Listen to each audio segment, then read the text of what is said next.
something good. We do. We have some familiar faces to us. The wonderful people of Democracy Burlesque, which when we announced it or had it somewhere publicized yesterday, I got asked by someone, are they going to have their clothes on? And Not the entire time. Huh? Not the entire time, no. See that? Risque as ever, on the cutting edge as ever. I don't know. Katie, look at the tagline. The tagline is... Only the politics are naked. Ah. Although we have had spirited discussions with people in the burlesque community who are genuinely offended that we don't do all skin. We've had these academic arguments about the what voice you're burlesque listening to is Joseph Fedorko, who used to be at the No Exit with the Democracy right. Burlesque, and also at the No Exit we actually put on a burlesque show until Katie nixed it, so we didn't ever continue it. I don't know what you're talking about, Michael. Well, I'll fill you in after. Thank you. All right. Let's introduce everybody who's here. Joe, you want to do the honors? Indeed. To my left, not that that matters to the radio audience, Patrick Riley, who's been a cast member of what we call the Actors of Evil for about 2 years. How you doing, everybody? Hey. Yeah, we're fine, buddy. And then to his left, Sandra Bykowski, who's one of the founding members. Michael remembers her as part of the activist group, the Billionaires for Bush. And Michael, just so you know, Ruth Liss, the billionaire, does make an appearance in this show. Who does? Ruth Liss, my billionaire character. Oh, good. Oh, good. Oh, good. Can't have a show about class war without the billionaires. So now you guys were the billionaires as well? They were the billionaire. She was a billionaire for Bush, and we did have a sad time on election day. On a sad election night. Yeah, when thought somebody it was stole be the comedy, election. but the Billionaires for Bush actually won it. Yeah. Patrick, what is your theater previous? Well, I'm glad you understood that question. Because God knows. I did too. It was pretty weird. it's how I would have phrased it. I studied theater at a small liberal arts college in Cedar Rapids, Iowa, called Code College. Co College. I'm surprised. I'm always surprised when people have heard of it. I taught students from there who came on the Urban Studies program. Yeah. And I came up to Chicago because I felt like that would be a wise decision. And somehow fell into Democracy Burlesque through the magic of Craigslist. Where are you from originally? Well, I'm actually an Air Force brat, so I'm from a great deal Everywhere. of places. Air Force kids usually tend to get radical. I suppose. Evidently. Oklahoma, Nebraska, Germany, all sorts of places. Good for you. Good for you. And are your folks still where? Well, my dad he's retired now, and they are living out in Aurora. All right, then. Yeah. Okay, so we've got Sandy, Patrick, Joseph. Joseph, are you the originator of this bunch? Director. I am the founder and the executive producer. Eric Parsons is our artistic director. He's laid up with a little sinus infection today, unfortunately, so I am I'm substituting for him. So you guys are the subject matter of the current Democracy Burlesque is the have and have-nots, right? You tell me. Well, what Democracy Burlesque does, and what we've been doing since 2006, and like Michael said, it's kind of a homecoming for us because our first 2 years we were at the No Exit Cafe. Right. But we do political sketch comedy. Each show is written around a particular theme. And we have three companies, kind of a company of writers, the Writers of Wrongs, we call ourselves. And then we have the acting troupe, the Actors of Evil. And then we have a third group of people, which include videographers, sound people. And so we write the shows and put them up. And every show we raise money for a nonprofit cause celebre, as we like to call them. And try to do a little good in the world and have some fun and stay sane so we don't throw bricks through windows. Okay. Her question was what this show was about? This show Gotta keep girl, those past a girl after my own heart. Billionaires for Bush are sharp. Alrighty. Last year with various talk of 47 percenters and 1 percenters and 99 percenters, we just thought it would be fun to play with as many different angles as we could about what I think most people would agree is the class war. Yes.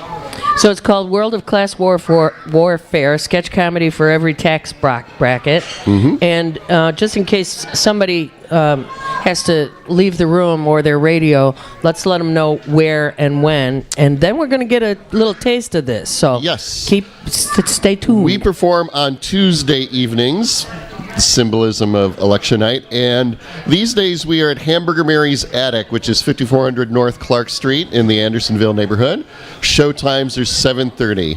Tickets $15, 12 if you're a student, and we have the ability to get tickets online momentarily, hopefully at democracyburlesque.com, or go to the door. Doors open at 7.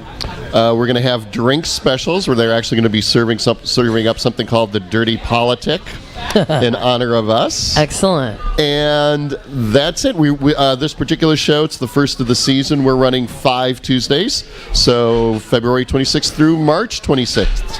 It'll be interesting to see a play in there. We used to do yoga in there with Toby someone way back, remember? Yeah, I do remember. Back in the 70s. Toby Campion. Well, when we were looking for new spaces, they showed us the Mirror Ball, and I, for one, was sold at that point. Of You course. go back to the 60s. So, I don't know if you're doing 1 or 2 pieces or anything else, but I would like to Get a invite taste you of this to action. give our Of listeners a course. taste of what you do. Well, again, it We is. need to move. Well, nope. You're actually in good shape because, again, as everybody knows, when you have a class war, you've got people battling from various fronts, and so as we put together the show, we were able to compile some letters from the front of the class war, and we're going to read a couple of them, one from each front, as Wow. it were. This is also a preview of Ken Burns' next documentary.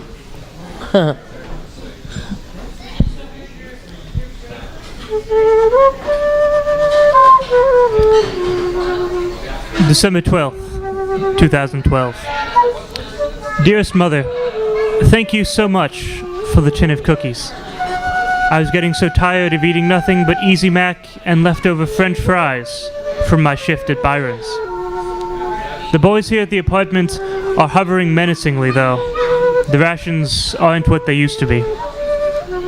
Don't worry about me. I'll be mobilizing soon. I have a lead on a second part-time job at Shakey's.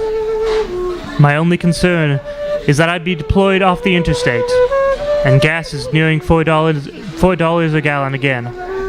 I don't think my old Corolla will last the winter.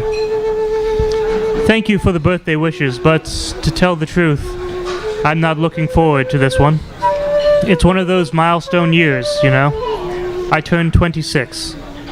That means I'm off Dad's insurance policy. Guess I better stock up on inhalers and hope that my asthma doesn't flare up too often. Sometimes the only thing that keeps me tied to the world is the fact that I'm still on your family plan. They turned off the cable last week, so no, I haven't seen the last Breaking Bad. Send my love to Betsy. Tell her Big Brother Danny is doing just swell. Tell her that macaroni card she sent just made my day. We were able to scrape the glue off and make dinner with it. Your loving son, Daniel.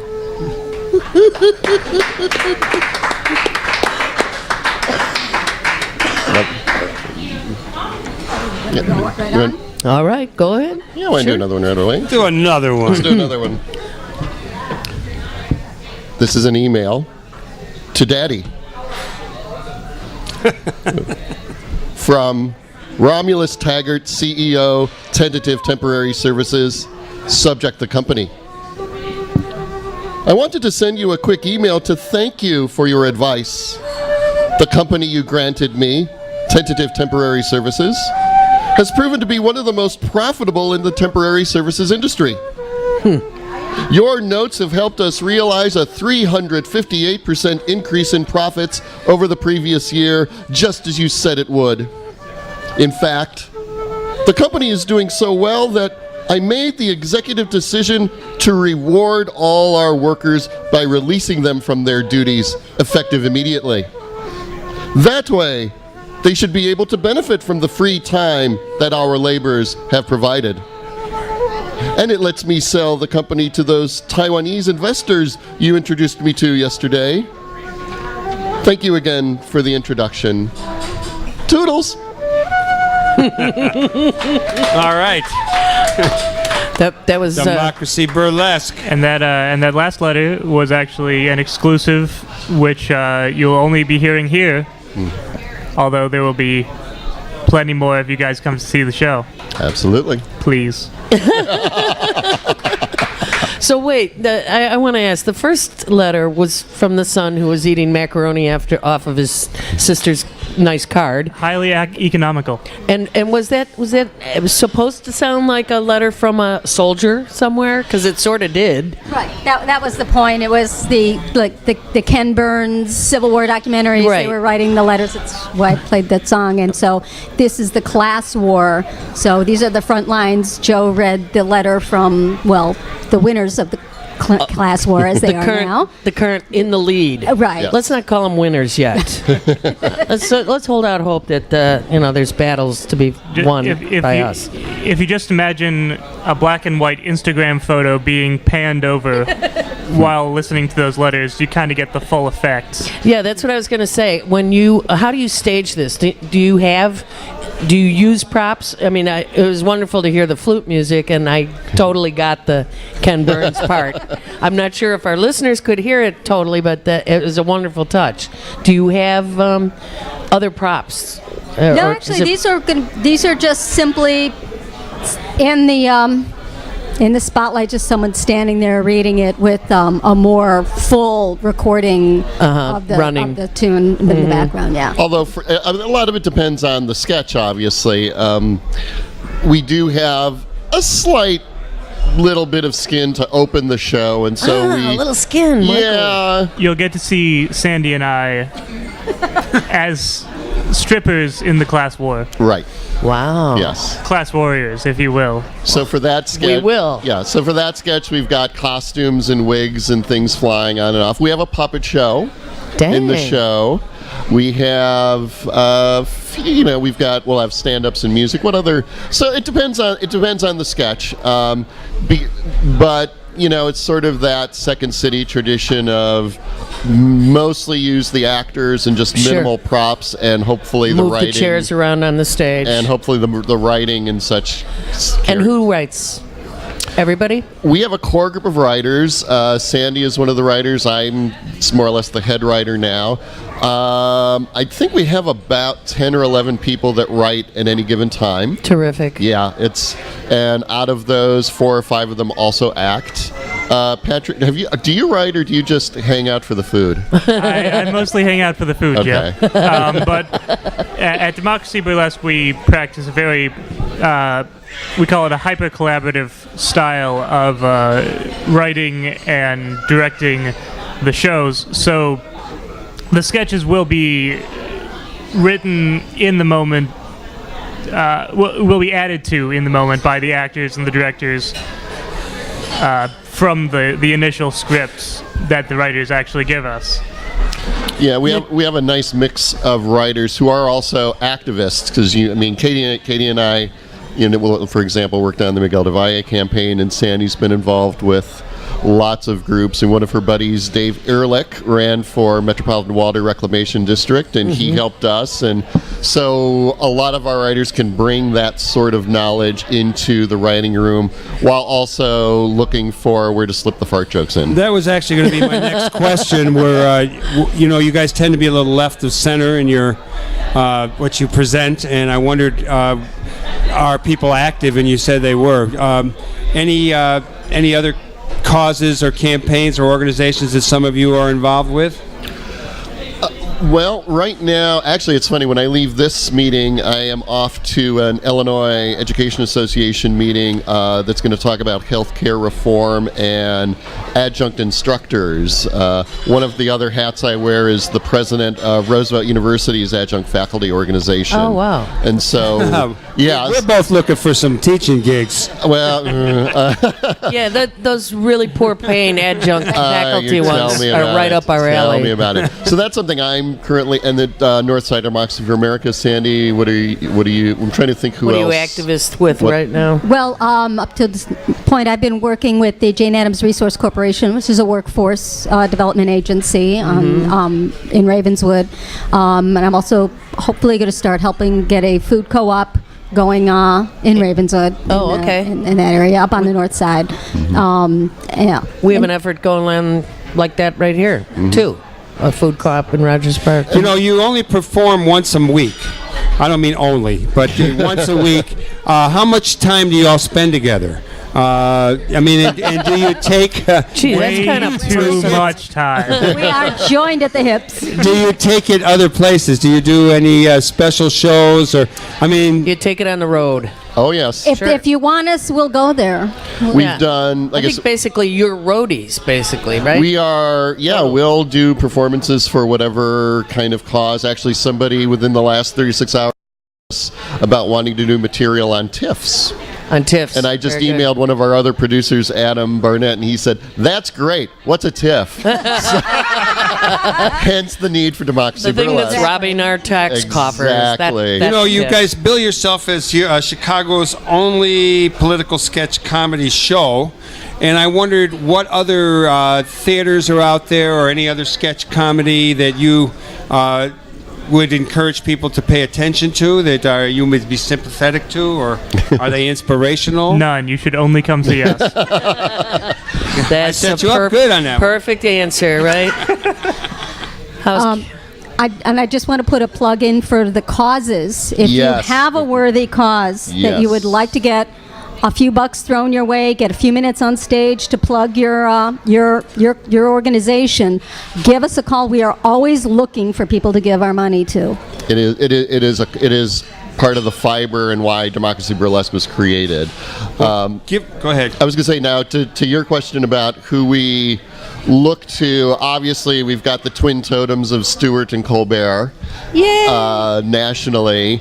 I mean, we call ourselves the only political sketch comedy because it's true. well, that too, but Second City and groups like that will do A sketch. Or We're the only two. one that does it exclusively. right. Right. This is all we do, and there are full bore theater companies like Teatro Luna, Collaboration, About Face that sort of do political work with the plays that they do, but they don't necessarily stage left, but they don't specifically do very topical, very of the moment, and they don't do their whole seasons or don't do just pretty much everything they do. We do. Plus, they're not all comedic. Right. Yeah. And We need to laugh at some of these horrors. Yes. Do you have any other bits you can do here? Do you have one more? You want? We do have one, and I believe... Is it that this audience Well, this participation? is going to be a bit of a treat for the audience here in the cafe. And food fight? anyone who gets to see the video, I don't know where that Organic goes. versus non-organic? We're going to actually be doing a bit of a visual bit here with myself and Sandy. Mime for the radio, so. I love Enjoy it that. when we do That's audio some visuals good on the radio radio. right there. Be careful, this is a funny stage. Sandy, do you want the chairs? Okay. You are listening to Live from the Heartland here on 88.7 Chicago Sound Alliance. Visuals for radio, here we go. And set. Now that's a great car, isn't it? Sleek, stylish. The color matches your eyes. It even gets solid mileage so you don't feel too guilty about burning fossil fuels. But how can you buy it? Ever since the financial crisis, your credit limits have been trimmed. Your house is still 3 fathoms underwater. You've had to cut your landline to save monthly fees and switch to soft food until you have enough money to see a dentist. See, your old car is being held together with duct tape, Bondo, and hope. And you need a new car. that car. But you just can't figure out how to afford it. Or can you? We're Usury Financial Services, now part of the Usury Financial Group. We understand. We cut those limits on those credit cards, but give you just enough wiggle room to use it for the occasional pizza night. We won't let you refinance, but we'll tempt you with our offers of sub-zero interest rates that you could only get if you married our CEO. We'll prevent Congress from passing meaningful financial reforms that would make your life easier, but accept every dime of their bailout money, which we use to acquire even more banks.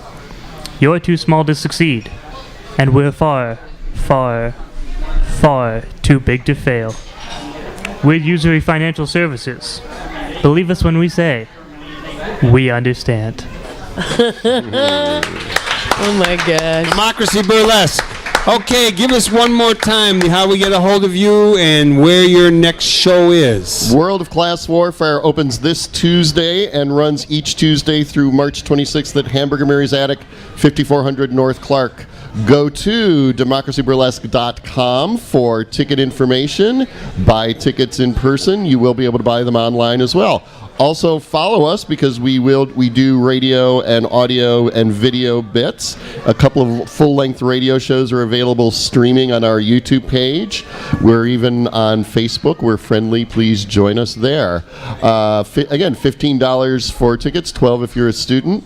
Each show there's a worthy nonprofit, including Heart, the Illinois Choice Action Team, and Loot Drop. And we actually have an open slot for a group if they want to raise some money on March.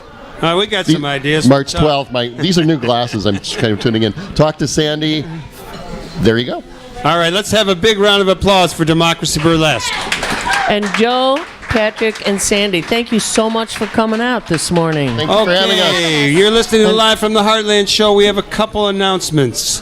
One, Heartland Cafe, if you want to show up here for the live listening audience, or if you want to show up at night anytime, weekends and night, you can now park in the Field School parking lot. And we are working it out with one neighbor who thinks that no one's supposed to park there and keeps putting the chain back up, but you can just lift it off. When you see the chain, it's removable. Sorry about that. And once again, Jay Sarate has been our engineer downtown. He's going on to some higher paying gigs, and we do give some Which would be rewards for being anything. an engineer, so we're looking for people to contact us. That's Michael at heartlandcafe.com or Katie at heartlandcafe.com. Actually, we'd also like you to remember those emails to give us your comments and suggestions. As we get more time to put good shows together, which Michael and I now have more time, we are trying to do a better job for you and want to do the Can TV thing and learn how to, not mess with my hair while I'm on camera and that sort of thing. And we're going to quit arguing so much on the show. I don't know about that. Okay, we will keep arguing. Anyway, please email us with your ideas, feedback, criticisms, etc. And we want to thank everybody who makes this show possible, from Jay Sarate downtown, Grant Siskel here, Paul and Mary Wozniak producing and doing video, Laura Herman, Lisa Smith, and we've got... then we got Dan Kugler out there. Dan Kugler is out there. Good wishes. And we also have Lynn Orman, who books us some music. That's right. And we want to encourage you to do good in the world. The world needs all the good that you do. And we want to thank Twin Peaks for that break tune. And I don't know who you're going to give us now, Jay, but take it away. All power to the people. All power to the people. Good in the world. You're listening to 88.7.